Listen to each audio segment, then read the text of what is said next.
Magaganap sa Agosto 2, 2025 sa isang 5-star hotel ang annual GMA Gala ng GMA Network, Inc. at ng Sparkle GMA Artist Center.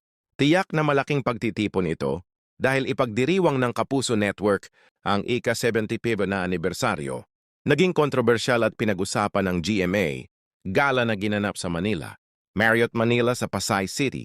Noong Hulyo 20, 2024, dahil sa kaso ng pang-aabuso na kinasangkutan ng aktor na si Sandro Mulak at ng former GMA7 independent contractors na sina Jojo Nones at Richard Dode Cruz.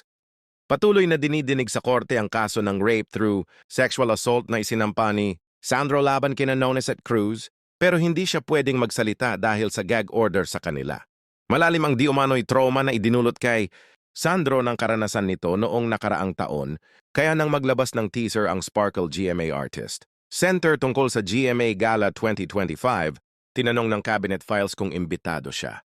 Yes po, ang sagot ni Sandro nang makausap ng cabinet files ngayong linggo, Mayo 25, 2025. At still deciding ang kanyang reaksyon ng tanungin kung dadalo siya sa GMA Gala 2025.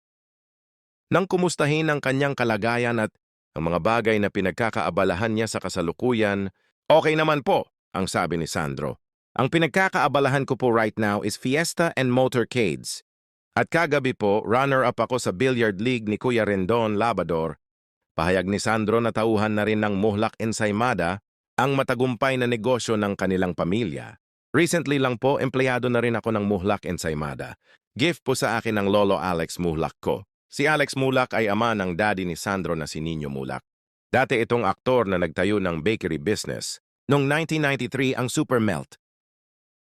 Nagrebrand ito noong 1997 sa pangalang Mega Melt at kalaunan. Ay naging Muhlak Ensaymada na. I manage and make contents po para sa bakery namin.